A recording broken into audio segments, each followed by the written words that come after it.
இந்த உயர்ந்த மின்சார கட்டணம் என்பது தமிழ்நாடுடைய பொருளாதாரத்தை மட்டுமல்ல, அரசினுடைய செலவினங்களுக்கே வைக்கக்கூடிய மிகப்பெரிய அணு ஆயுதம் போன்றது. மின்சார வாரியத்தினுடைய 2022ஆம் ஆண்டில் ஒழுங்குமுறை ஆணையம் போட்டிருக்கக்கூடிய அந்த மின்சார கட்டண உயர்வு என்பது அடிப்படையிலேயே தவறாக இருக்கிறது. அது பல்வேறு கணக்குகளை உள்ளடக்கவில்லை. கடந்த 2017ஆம் ஆண்டிலிருந்து 21ஆம் ஆண்டு வரை முதலாளிகளிடமிருந்து வசூலிக்க வேண்டிய 9,000 கோடி ரூபாயை மின்சார வாரியம் வசூலிக்கவே இல்லை. மின்சார வாரியம் 2022 ஒரு கணக்கை கொடுத்தார்கள், 23 ஒரு கணக்கை கொடுத்தார்கள், 24 ஒரு கணக்கை கொடுத்திருக்கிறார்கள். 3 கணக்கிலேயும் இந்த தனியார் கொண்டு வர மின்சாரத்தை பற்றிய கணக்கு எங்கேயுமே இருக்காது. மக்கள் இன்றைக்கு செலுத்திக் கொண்டிருக்கக்கூடிய ₹7.67 என்பது அதிகபட்ச கட்டணம். இது அவர்களுக்கான நியாயமான கட்டணம் அல்ல, கொள்ளையடிக்கக்கூடிய கட்டணம். முதலாளிகிட்டே வசூலிக்க வேண்டிய பணத்தை வசூலிக்க மாட்டாங்க, ஏழைகிட்டே வசூலிக்க வேண்டிய பணத்தை பொதுமக்கள் பணத்தை மட்டும் ஒழுங்கா வசூலிப்பாங்க. அவங்க ஸ்மார்ட் மீட்டர் போட போறா, அதை போட போறா, இது போட போறேன்னு சொல்லுவாங்க. இவங்க கிட்டே வசூலிக்க வேண்டிய பணம் ஸ்மார்ட் மீட்டர் போட்டு நம்மளை கண்காணிக்கிறவங்க, ஏன் நீங்க இப்ப ஏற்கனவே மீட்டர் போட்டுக்கிறவங்க கிட்ட இந்த முதலாளிகிட்ட வரக்கூடிய மின்சாரத்தை கண்காணிக்கல, ஏன் அதை அட்ஜஸ்ட் பண்ணல?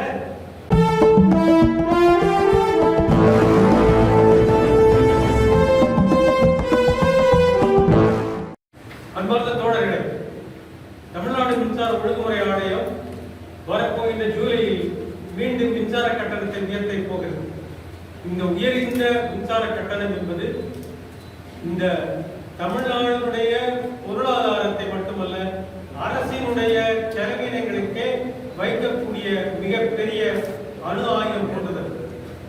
இந்த மின்சார கட்டணம் உயர உயர ஒழுங்குமுறை ஆணையம் இந்த மின்சார கட்டணத்தை ஒழுங்குபடுத்தாமல் உயர உயர அரசு அதிகமாக மானியத்திற்காக நிதி ஒதுக்கீடு செய்ய வேண்டி வருகிறது. அது மட்டுமல்ல, மின்சார கட்டணம் உயர்ந்தாலும் மின்சார வாரியத்தினுடைய நஷ்டம் என்பது அதே அளவிலேயே இருக்கிறது. மின்சார வாரியத்தினுடைய 2022ஆம் ஆண்டில் ஒழுங்குமுறை ஆணையம் போட்டிருக்கக்கூடிய அந்த மின்சார கட்டண உயர்வு என்பது அடிப்படையிலேயே தவறாக இருக்கிறது. அது பல்வேறு கணக்குகளை உள்ளடக்கவில்லை. ஆக மின்சார கட்டணம் உயர்வு நிச்சயமாக வரும். அமைச்சர் அவர்கள் குறிப்பிடுவது உயரக்கூடிய மின்சார கட்டணத்தை வீடுகளுக்கு தரக்கூடிய உயர்ந்த மின்சார கட்டணத்தை அரசே தந்துவிடும் என்கின்ற மானியம் அளிப்பதை மட்டும்தான் மாநில மின்சாரத்துறை அமைச்சர் அவர்கள் சொல்லியிருக்கிறார்களே தவிர மின்சார கட்டணம் உயராது என்று சொல்லவில்லை. கடந்த காலத்தில் நான் உங்களிடையே ஒரு அறிக்கையை கொடுத்திருக்கிறேன். அறிக்கையை எடுத்தீர்களானால் 2ஆம் பக்கத்தில் பார்க்கும்படி நான் தயவு செய்து கேட்டுக்கொள்கிறேன். 2ஆம் பக்கத்திலே மின்சார வாரியம் கொடுத்திருக்கக்கூடிய கணக்குகளின் விவரங்களை நாங்கள் சொல்லியிருக்கிறோம். மின்சார வாரியம் 2021-22 மின்சார கட்டண உயர்வு வரவில்லை. அன்றைக்கு மின்சார வாரியத்தினுடைய நஷ்டம் என்பது 24,576 கோடியாக இருந்தது. 2022ஆம் ஆண்டு செப்டம்பர் மாதத்திலே மீண்டும் மின்சார உயர்வு வந்தது, மின்சார கட்டண உயர்வு வந்தது. இந்த மின்சார கட்டண உயர்வு வருவதற்கு முன்பாக இருந்த நாம் செலுத்திய கட்டணம் என்பது ₹5.72 சராசரியாக ஒரு யூனிட்டுக்கு ₹5.72 மின்சார வாரியத்திற்கு கிடைத்துக் கொண்டிருந்தது. மின்சார கட்டணத்தை உயர்த்தியவுடன் அந்த 7 மாத காலத்திற்குள்ளாகவே, அதாவது செப்டம்பர் மாதம் 2022 மார்ச் மாதம் 2023க்குள்ளாக இந்த 7 மாசத்திற்குள்ளாகவே கட்டண உயர்வின் மூலம் மின்சார வாரியத்திற்கு 14,000 கோடி ரூபாய் நாம் தந்திருக்கிறோம். பொதுமக்கள் அதிகமாக பணத்தை தந்திருக்கிறார்கள். ₹5.72 இந்த சராசரி மின்சார வரவு இந்த கட்டண உயர்வுக்கு பிறகு மார்ச் 2023 ஒரு யூனிட்டுக்கு ₹7.85 கொடுத்தோம். ₹2 மேல மின்சார கட்டண உயர்வு வந்தது. ஆனாலும் அந்த ஆண்டுக்கு இருக்கக்கூடிய இழப்பு என்பது 26,000 கோடி என்று சொல்லுகிறார். அதற்கு அடுத்த ஆண்டு 23-24ஆம் ஆண்டு வரை இன்றைக்கு கணக்கு கொடுக்கப்பட்டிருக்கிறது. இந்த கணக்கில் அவர் கொடுத்திருக்கக்கூடிய எடுத்தாலும் கூட இன்றைக்கு 71,000 கோடி அளவுக்கு வருமானம் வருகிறது. இன்றைக்கு ₹7.57 ஒரு யூனிட் விற்று வரவு வருகிறது. இன்றைக்கு மின்சார வாரியத்தினுடைய நஷ்டம் 24,000 கோடியாகவே. ஆக மின்சார கட்டணம் உயர்வதற்கும் மின்சார வாரியத்தினுடைய இழப்புக்கும் எந்த சம்பந்தமும் இல்லை. நீங்கள் 10 ரூபாய் ஒரு யூனிட்டுக்கு கொடுத்தா கூட மின்சார வாரியத்துடைய நஷ்டம் என்பது இதே 24,000 கோடியோ இல்லைன்னா இதை விட அதிகமாக தான் இருக்க போகிறது. ஆக மின்சார வாரியத்தின் நஷ்டம் எப்படி வருகிறது என்பதை மின்சார வாரியம் சொல்லவில்லை, ஒழுங்குமுறை ஆணையம் சொல்லவில்லை. 2022 நடந்த மக்கள் கருத்து கேட்பு கூட்டத்தின் போது கூட 1,89,000 கோடி எப்படி நஷ்டம் வந்தது என்ற கேள்வி வலுவாக எழுப்பப்பட்டது. அதற்கான பதிலை சொல்லுங்கள் என்று கேட்டோம். மின்சார வாரியத்தினுடைய சொத்து என்பது பொதுமக்கள் சொத்து, பொதுமக்கள் கொடுத்த பணத்தில் இருந்து உருவானது. அதில் நஷ்டம் வருகிறது என்று சொன்னால் எப்படி வருகிறது என்பதை மக்கள் அறிந்து கொள்வதற்கு உரிமை இருக்கிறது. ஆனால் அதற்கு பதில் சொல்லவில்லை, வாரியமும் பதில் சொல்லவில்லை, ஆணையமும் பதில் சொல்லவில்லை. ஆகவே மின்சார வாரியம் நஷ்டத்தில் இருக்கிறது, ஆகவே கட்டண உயர்வை உயர்த்துகிறோம் என்று சொல்லி கட்டண உயர்வை 37% மேல் உயர்த்தி விட்டார்கள். கடந்த 2 ஆண்டு காலத்தில் மட்டும் 23ஆம் ஆண்டும் 24ஆம் ஆண்டும் சேர்ந்து கிட்டத்தட்ட 8% கூடுதலாக உயர்த்தி விட்டார்கள். ஆக மின்சார கட்டணம் 2022 இருந்ததை விட இன்றைக்கு 45% மேலே உயர்ந்து போயிருக்கிறது.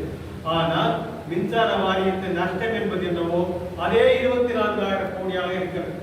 இந்த 24,000 கோடி நஷ்டம் எப்படி வந்தது, எப்படி அப்படியே தொடர்ந்து கொண்டிருக்கிறது? இதுதான் மிக அதிசயமானதும் மர்மமானதாக இருக்கிறது. எப்படி இந்த மர்மத்தை யாரிடமும் சொல்லுவதற்கு ஒழுங்குமுறை ஆணையம் தயாராக இல்லை. நண்பர்களே, மிக முக்கியமான ஒரு செய்தியை நீங்கள் தெரிந்து கொள்ள வேண்டும். 1948 மின்சாரத்துறை அமைச்சராக அண்ணல் அம்பேத்கர் அவர்கள் ஒரு சட்டத்தை கொண்டு வந்தார்கள். அந்த சட்டத்திலே அவர் சொன்னது என்னவென்றால், வலியவன், பொருளாதாரத்தில் வலியவனாக இருக்கக்கூடிய தொழிலதிபர்கள் வணிக நிறுவனங்களிலிருந்து கொஞ்சம் கூடுதலாக கட்டணத்தை வசூலித்து அதை ஏழை எளிய மக்களுக்கு கொடுக்க வேண்டும் என்ற ஒரு திட்டத்தை முன்வைத்தார்கள். அந்த திட்டம் தான் இன்றைக்கு இந்தியா முழுவதும் மின்சாரத்தை எல்லா வீடுகளுக்கும் கொண்டு போய் சேர்த்திருக்கிறது. இதற்கு கிராஸ் சப்சிடி என்று பெயர். வலியவரிடமிருந்து சற்று அதிகமாக வாங்கி, ஏன்னா அவன் நிச்சயமாக அந்த பணத்தை அவர் கையில் இருந்து கொடுக்க போவதில்லை, அவர் செய்யக்கூடிய அந்த ப்ராடக்டிலேயோ அல்லது அந்த வணிகத்திலேயோ விற்கக்கூடிய பொருள்களையோ ஏற்றுவிடப் போகிறார். அப்படி கிடைக்கக்கூடிய பணத்தை தான் எளிய மக்களுக்கு கொடுக்க வேண்டும் என்று சொன்னார்கள். அதனால் தான் இன்றைக்கு விவசாயத்திற்கும் எளிய குடிசைகளுக்கும் வீடுகளுக்கும் ஒரு குறைந்த விலையில் மின்சாரம் கிடைக்கிறது. இப்பொழுது ஆணையம் என்ன செய்கிறது என்றால், சாதாரண மக்களிடமிருந்து அதிக பணத்தை வாங்கி முதலாளிகளுக்கு கொடுத்துக் கொண்டிருக்கிறார்கள். இதே திட்டத்தை மாற்றி அமைத்து ஒழுங்குமுறை ஆணையம் அதன் ஊழல் நடவடிக்கை காரணமாக, இந்த நடவடிக்கையின் காரணமாக எளிய மக்களிடமிருந்து அதிக பணத்தை வாங்கி இன்றைக்கு தனியாருக்கு கொடுத்துக் கொண்டிருக்கிறார்கள். ஏனென்றால் மின்சார வாரியத்திற்கு மின்சாரத்தை வாங்கி விற்கக்கூடிய ஒரே ஒரு வணிகம் மட்டும் கிடையாது. அதனுடைய கட்டமைப்பை தனியார்கள் பயன்படுத்திக் கொள்ளலாம். அதற்கு பெயர் ஓபன் ஆக்சஸ் என்று பெயர். இதை மின்சார சட்டம் அனுமதிக்கிறது. தனியார்கள் 8 லட்சம் கிலோமீட்டர், 2000 சப்ஸ்டேஷன், 3 கோடி மக்கள் இருக்கக்கூடிய மின் இணைப்புகள், இவ்வளவு பெரிய கட்டமைப்பை எந்த தனியாரும் பயன்படுத்திக் கொள்ளலாம். 10 பைசா செலவில்லாமல் ஒரே கம்பியில இன்னைக்கு மின்சார வாரியத்தில் ஒரே கம்பியில 15,000 தனியார் மின்சாரம் பாய்கிறது. 15,000 தனியார் மின்சாரத்தை கணக்கிடுகின்ற இடமே எது என்றால் மீட்டர் மட்டும்தான். இந்த தனியார் மின்சாரத்தை மின்சார வாரியத்தின் மின்சாரத்தையும் கணக்கிடுவதில் மிகப்பெரிய ஊழல் நடக்கிறது. இந்த ஊழல் மூலமாக இந்த தனியார்கள் மிகப்பெரிய கொள்ளை அடித்துக் கொண்டு போகிறார்கள். பொதுமக்கள் 20 ரூபாய் என்று கூட கட்டணம் செலுத்தினாலும் மின்சார வாரியத்துடைய நஷ்டம் என்பது குறையவே குறையாது. ஏனென்றால் மின்சார வாரியத்துடைய வருவாயை கொள்ளையடித்துக் கொண்டிருக்கக்கூடியவர்கள் இந்த தனியார் மின் உற்பத்தியாளர்கள் மின்சார வாரியத்துடைய கட்டமைப்பை பயன்படுத்தி அந்த கொள்ளையை தொடர்ந்து நடத்தி கொண்டிருக்கிறார்கள். அவர்களுக்கு உறுதுணையாக இருந்து எல்லா வேலையும் செய்வது இந்த ஒழுங்கு இல்லாத வேறு ஒழுங்குமுறை ஆணையம் அது செய்யறது போல ஒழுங்கு இல்லாத நடவடிக்கை.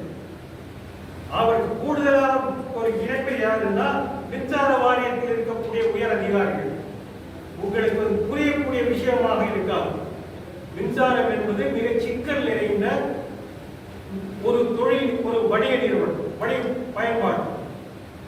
இதில் இருக்கக்கூடிய பயன்பாடு எப்படி இருக்கிறது என்பதை புரிந்து கொள்வது சாதாரண மக்கள் மட்டுமல்ல, படித்து நன்கு அறிந்தவர்கள் கூட புரிந்து கொள்வதிலே சில சிக்கல்கள் இருக்கின்றன. உங்களுக்கு தெளிவுபடுத்துவதற்காக 2 விஷயங்களை நான் இங்கே வைக்கிறேன். நம்ம வீட்டில் மின்சாரத்தை சேமிக்கணும்னா நமக்கு ஒரு பேட்டரி வைக்க வேண்டியது. 1 கிலோவாட் 2 கிலோவாட் யூபிஎஸ் சொல்லலாம்.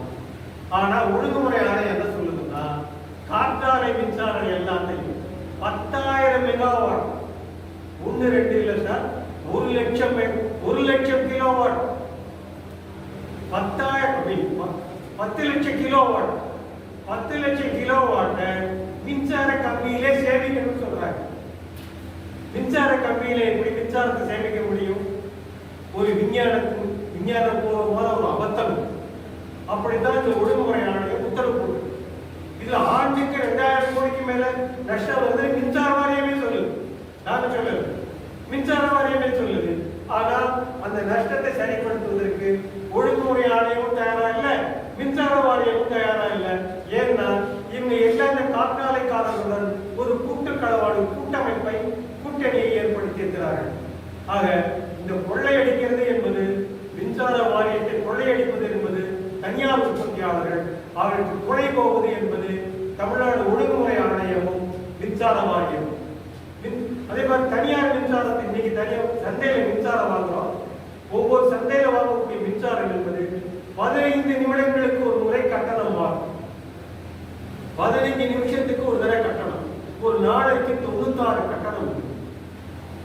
அப்போ தனியார் மின்சாரத்தை நீங்க மின்சார வாரியத்தின் மின்சாரமும் கணக்கிடும் போது எப்படி கணக்கிடணும்? ஒவ்வொரு 96 பிளாக்லயே கணக்கிடணும், 96 டைம் பிளாக்லயே கணக்கிடணும். ஒரு மாசத்துக்கு நீங்க கணக்கிடும் போது எவ்வளவு வருது? 2880 பிளாக். 30 நாள் இருக்கக்கூடிய ஒரு மாதத்துல 2880 பிளாக்ல இந்த தனியார் மின்சாரத்தையும், மின்சார வாரிய மின்சாரமா தனியார் மின்சாரமா அடையாளம் காணணும். ஆனா மின்சார வாரியம் என்ன பண்றாங்கன்னா, 4 பிளாக், ஒரு மாசத்துக்கே 4 பிளாக்,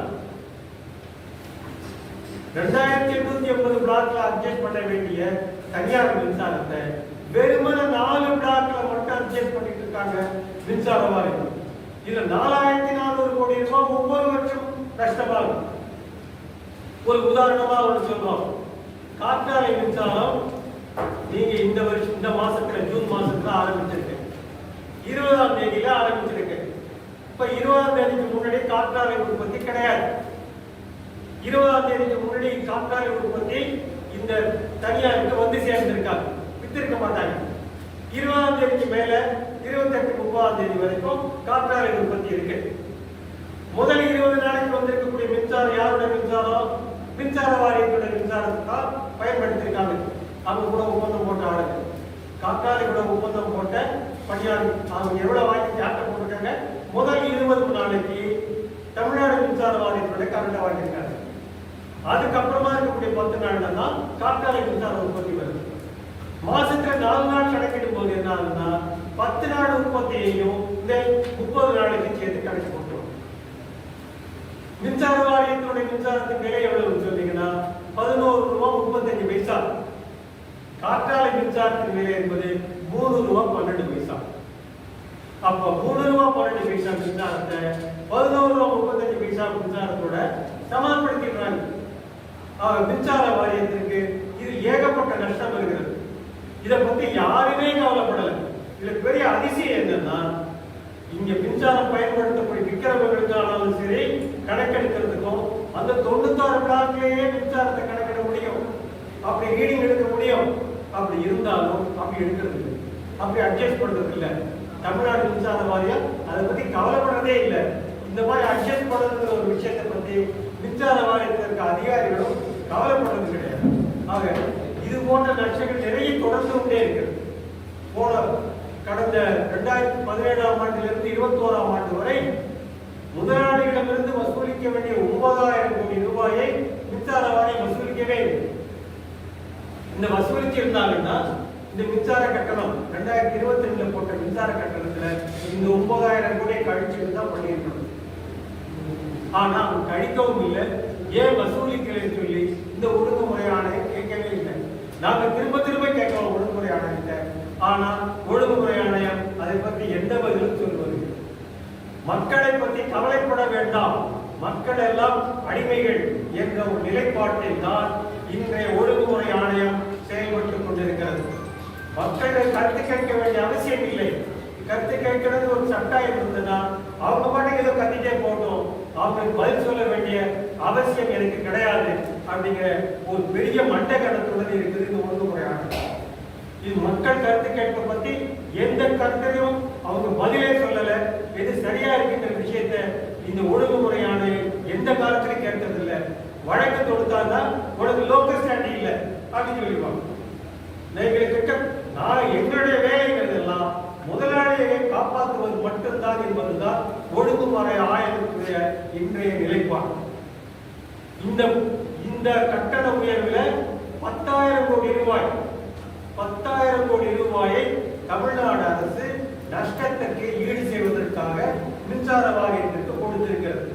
அப்போ மின்சார வாரிய நஷ்டத்துல இந்த 10,000 கோடி ரூபாயை 2022 கழிச்சிருக்கணுமா இல்லையா?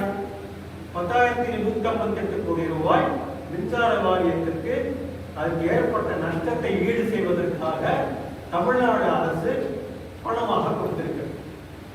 10,000 கோடி ரூபாய் மின்சார வாரியத்திற்கு வருவாய். அப்போ மின்சார வாரியத்தின் நஷ்டத்துல இந்த 10,000 கோடியை கழிச்சிருக்கணுமா இல்லையா? ஆனா ஒழுங்குமுறை ஆணையம் கணிக்கல. அந்த உத்தரவு எடுத்து பார்த்தீங்கன்னா ஒரே இடத்துக்கு இருக்க மாட்டாங்க. அரசு சொல்லுது, அரசுடைய வெள்ளை அறிக்கை சொல்லுது, ஆண்டாண்டுக்கு இருக்கக்கூடிய பட்ஜெட் சொல்லியிருக்காங்க. ஆக மின்சார வாரியத்தினுடைய இழப்பு என்று அவர்கள் சொல்லுவது எல்லாம் இந்த தனியார்கள் மின்சார வாரியத்தின் வருமானத்தை கொள்ளையடித்துக் கொண்டு போவதனாலே ஏற்படுகிற இழப்பு. இந்த கொள்ளையடித்து போவதற்கு உறுதுணையாக இருக்கக்கூடிய நிறுவனம் தமிழ்நாடு ஒழுங்குமுறை ஆணையமும் மின்சார வாரியத்தின் உயர் அதிகாரிகளும். இவர்கள்லாம் சேர்ந்துதான் இந்த கொள்ளையடிக்கிறத தொடர்ந்து அனுமதிச்சுட்டே இருக்காங்க. இது அவங்க குறிக்கின்றதே இல்லை. ஏனென்னா இவங்க நம் மின்வாரியத்துடைய உயர் அதிகாரிகளும் ஒழுங்குமுறை ஆணையமும் தனியாரும் ஒரு பெரிய கூட்டமைப்பு இருக்கு, ஒரு முக்கோண கூட்டணி இருக்கு.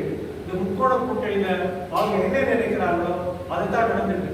கடந்த 4 வருஷத்துல 2021 24ஆம் ஆண்டு வரை தமிழ்நாடு மின்சார வாரியத்தின் நஷ்டத்திற்காக மட்டும் ஈடு செய்வதற்கு தமிழ்நாடு அரசு 50,000 கோடி ரூபாயை கொடுத்திருக்கிறது. சரியாக சொல்லுவது என்று சொன்னால் 50,333 கோடி ரூபாயை மின்சார வாரியத்திற்கு தமிழ்நாடு அரசு நஷ்டத்திற்காக மட்டும் கொடுத்திருக்காங்க. நஷ்டத்தை ஈடு செய்யறதுக்காக மட்டும் கொடுத்திருக்காங்க. இதை தவிர மின்சார கட்டண மானியம் தனி. மின்சார கட்டண மானியமாக 54,000 கோடி கொடுத்திருக்காங்க. மின்சார கட்டண மானியத்துக்காக 54,000 கோடி, நஷ்டத்தை ஈடு செய்வதற்காக 50,000 கோடி. அப்போ ஒரே வருஷத்துல 1,00,000 கோடியை தமிழ்நாடு அரசு மின்சார வாரியத்திற்கு கொடுத்திருக்கிறது. ஆனாலும் மின்சார வாரியம் ஆண்டுதோறும் அதே நிலையிலே 24,000 கோடி நஷ்டத்தை சம்பாதிப்பதாக கணக்குகள் காட்டப்படுகின்றன.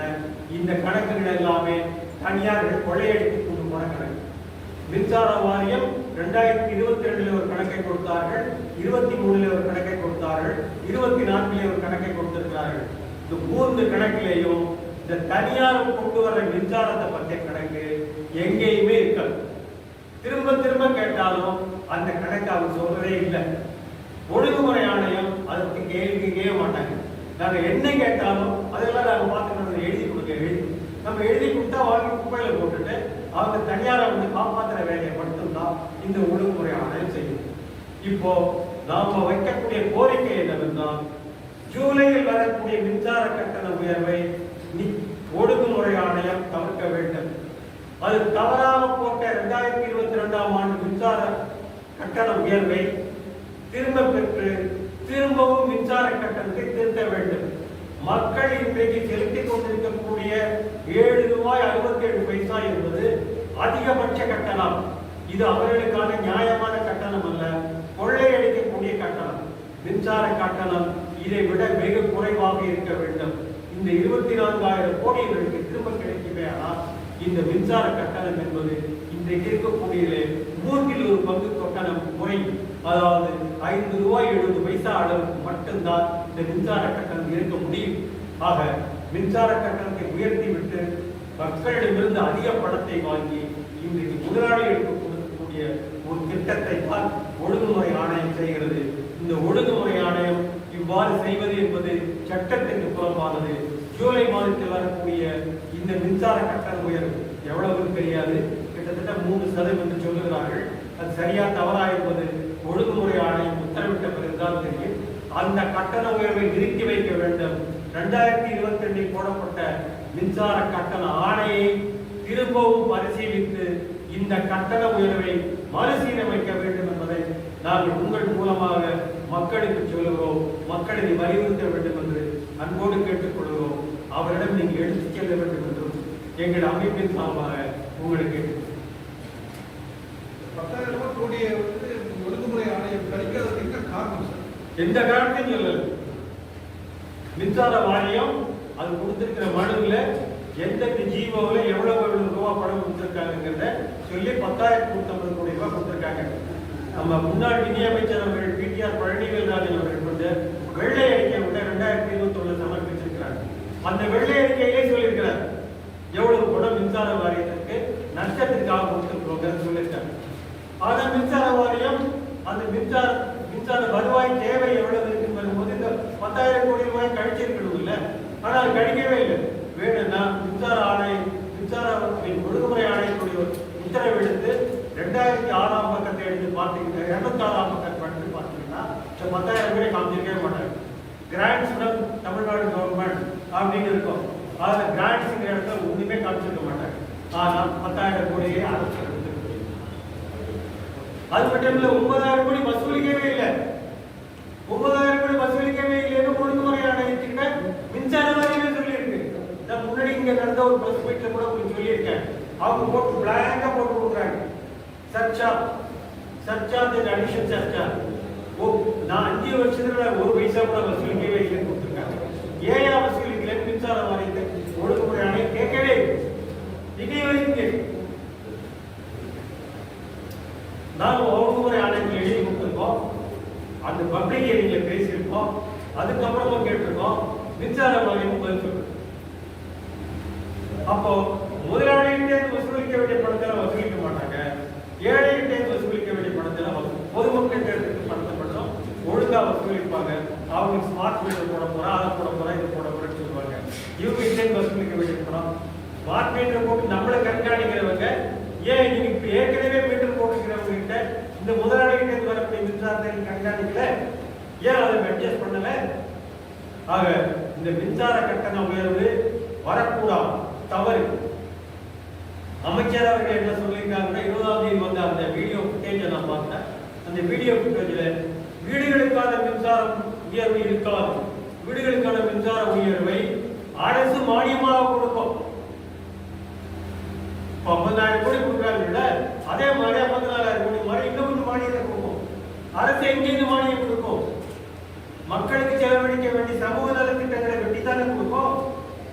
அப்போ கட்டண உயர்வுன்னு வந்தக்கு சரியா தப்பான்னு பார்க்காம அவங்க போடுவாங்க. நீங்க அரசியல் கொடுப்பீங்கன்னு சொன்னா அது திரும்ப திரும்ப மக்களுடைய சமூக நல திட்டத்தை வேறு வழியில பாதிக்கும். மின்சார கட்டண உயர்வுல பாதிக்கிறது, ரேஷன் கடையில பாதிக்கலாம், கல்வியில பாதிக்கலாம், சுகாதாரத்துல பாதிக்கலாம், பெண்களுக்கான விஷயத்துல பாதிக்கலாம், குழந்தைகளுக்காக பாதிக்கலாம். அது எல்லாத்துக்குமான பணம் எங்கே இருந்து எடுக்க போறாங்க? அரசாங்கத்தில் இருக்க பணம் ஒரு அளவு தானே, அந்த அளவுல இருந்து ஒதுக்கீடு பண்றது தானே. ஆகிய மின்சார கட்டண உயர்வு என்பது தவறு. இது ரொம்ப ஒரு மோசமான நடவடிக்கையை ஒழுங்குமுறை ஆணையம் செய்து கொண்டிருக்கிறது. மக்களுக்கு ஆதரவு இல்லாமல் முதலாளிகளுக்கு ஆதரவாக ஒழுங்குமுறை ஆணையம் செய்து கொண்டிருக்கிறது. இந்த நடவடிக்கையை அரசு கண்காணிக்க வேண்டும், திருத்த வேண்டும். இந்த கட்டண உயர்வு ஆணையை திருத்தி அமைத்து சீரமைத்து கட்டணத்தை குறைக்க வேண்டும் என்று, அதாவது சரியான கட்டணத்தை நிர்ணயிக்க வேண்டும் என்று நாங்கள் கோரிக்கை வைக்கிறோம். காற்றாலை மின் உற்பத்தியாளர்களுமே அவங்க எங்களுக்கு முழுமையான அளவில் மின்சாரத்தை கொள்முதல் பண்ணுங்கன்னு சொல்லி அவங்க பெட்டிஷன் கொடுத்துருக்காங்க சார். அவங்க எப்பவுமே புதுசா ஒரு விஷயத்தை சொல்லிட்டே இருப்பாங்க. என்ன சொல்லுவாங்கன்னா அவங்களோட கோரிக்கை எல்லாருமே வினோதமா இருக்கும். மின்சார கட்டணம்னு ஒன்று கொடுத்தாங்க, அப்புறம் அவங்க டைம் வேல்யூ ஆஃப் மணி அப்படின்னு சொல்லி கேட்டாங்க. அது 2 வருஷத்துல பணத்தோட மதிப்பு குறைஞ்சிருந்தாங்க. அப்போ அதையும் மின்சார கட்டணமா ஏற்றி கொடுக்கணும்னு கேஸே கொடுத்துருக்காங்க. அந்த கேஸ் நீ சுப்ரீம் கோர்ட் வரைக்கும் போயிடுச்சு. அதாவது அவங்க எப்போ மின்சாரம் உற்பத்தி பண்ணணுங்கிறத சொல்லணும், திட்டமிட்டு சொல்லணும். அது சொல்லவே மாட்டாங்க. எல்லா உற்பத்தியாளர்களும் அவங்க என்ன சொல்லியிருக்காங்களோ அதெல்லாம் எதையுமே கேட்க மாட்டாங்க, எதையுமே கேட்க மாட்டாங்க. ஏன்னா நான் காட்டேன், எத்தனைக்கும் காற்றாலை மின்சார உற்பத்தி இன்னைக்கு இருக்கக்கூடிய 15,000 மில் இருக்கு சார். 15,000 விண்டு மில்லுல 12,600 விண்டு மில் வந்து மத்திய அரசு இலவசமா கொடுத்தது. 10 பைசா செலவு இல்லாம போட்டது. இத்தனையும் போட்டுட்டு தான் காற்றாலைக்காரர்கள் எல்லாம் பேசிட்டு இருக்காங்க. அவங்க என்னவோ மின்சார வாரியத்துக்கு சேவை செய்யற மாதிரி சொல்லிட்டு இருக்காங்க. மின்சாரம் தமிழ்நாட்டில் இருக்கக்கூடிய காற்றாலை வளம் தானே சார் அவங்களுக்கு மின்சார உற்பத்தி. காற்றாலை வளம் யாருடையது? காற்றாலை கொண்டு அசாம்ல போடுவாங்களா, மேகாலயால போடுவாங்களா, அருணாச்சல் பிரதேசத்துல போடுவாங்களா? காற்றாலை மின்சாரம் 7 மாநிலத்தில் மட்டும்தான் இருக்கு. அது தென்மேற்கு பருவ காற்று வீசக்கூடிய மாநிலத்தில் மட்டும்தான் வருது. அப்போ காற்றாலை என்பது காற்றின் வேகம் என்பது அந்த மாநிலத்தினுடைய சொத்து. இந்த சொத்தை இலவசமாக அனுபவிச்சுட்டு இருக்காங்க அவங்க. அதுதான் பணம் கொடுக்குறாங்க சார். ஸ்பெக்ட்ரத்துக்கு கொடுத்தா காசு கொடுக்கணும்ல, அரசாங்கம் காசு வசூலிக்கணும்ல. இப்ப காற்றாலைக்கு காசு வசூலிக்கணும்ல, காற்று வேகத்துக்கு காசு வசூலிக்கணும்ல. ஏன் வசூலிக்கிறது? இத்தனையும் வாங்கிட்டு தான் அவங்க ஏற்பட்ட குறைய சொல்லிவிட்டாங்க. அவங்களை என்னைக்குமே திருப்திப்படுத்த முடியாது. கடல்ல காற்றாலை பண்ண போறேன்னு சொல்றாங்க. அந்த ஸ்கீம் வந்து வெற்றி பெற வாய்ப்பு இருக்கா சார்? கடற்கரையில வந்து காற்றாலை பண்ண போறோம்னு சொல்லி ஒரு ப்ராஜெக்ட் அறிவித்திருக்காங்க ஸ்வீடன் கண்ட்ரியோட சேர்ந்து. அது வந்து இம்ப்ளிமெண்ட் பண்ணா அது வெற்றி பெற வாய்ப்பு இருக்கா? மாநிலத்தில் பலம் கிடைக்க வாய்ப்பு இருக்கா? காற்றாலை எங்க போடுறாங்க பிரச்சனையே இல்லை. நம்ம பிரச்சனை காற்றாலை மின்சாரம் தான். காற்றாலை மின்சாரம் எவ்வளவு, அது என்ன விலைக்கு வாங்கலாம், அந்த காற்றாலையினுடைய காற்றினுடைய வேகம் யாருக்கு சுத்தமாகுது, அதுக்கு என்ன காம்பன்சேஷன். அவ்வளவுதான். மணல் எடுத்தா நீங்க பணம் கொடுக்கணும், கறி எடுத்தா பணம் கொடுக்கணும், நீங்க ஸ்பெக்ட்ரத்தை எடுத்தா கணக்கு கொடுக்கணும்னு சொன்னா காற்றாலை வேகத்தை எடுத்தாலும் பணம் கொடுக்கணும்ல. அப்ப அந்த பணம் யார் கொடுக்குது? இலக்கியத்தால் ஒன்றுபட்டு உன்னை கொண்ட மக்களே வரலாற்றை படைப்பார்கள்.